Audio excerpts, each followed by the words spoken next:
So the policies generally pay to replace with materials of like kind and quality. Or they might say materials with similar construction for similar use. Those are two different things. Like kind and quality, similar construction for similar use. There's even a third type of language that might say that it is of equivalent construction. I have seen things that get even less equal like.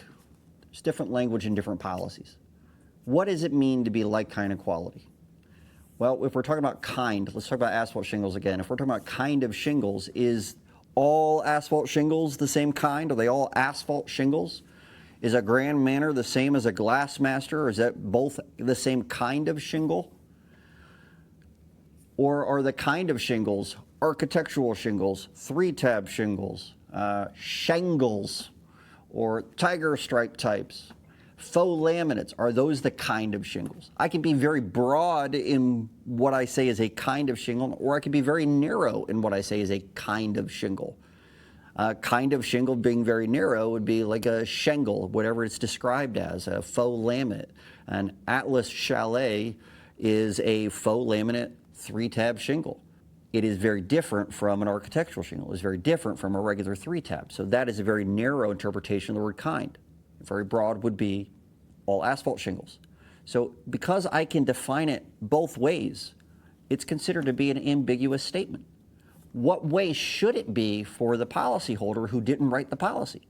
Well, in most states, since it's a contract of adhesion, then it's supposed to be interpreted the way that benefits the policyholder the most because they're the signing party. They didn't have anything to do with how the language in the policy was written.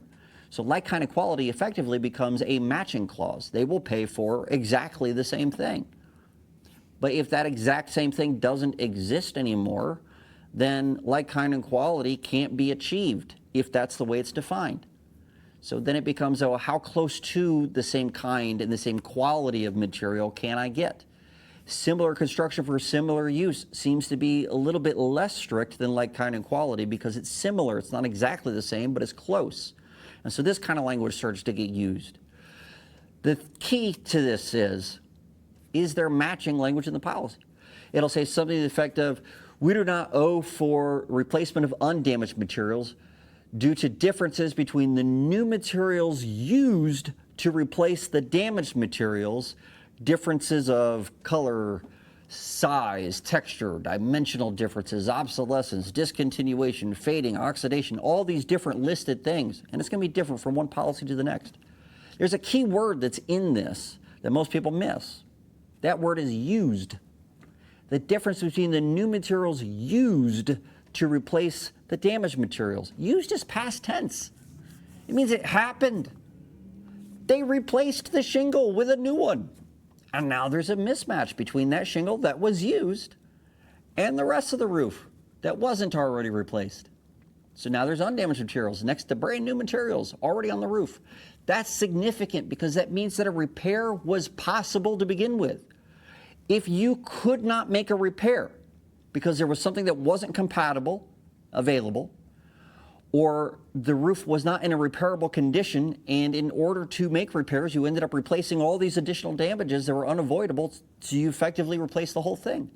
So if it's not repairable, or if it's not compatible, then no new materials can ever have been used to create a mismatch.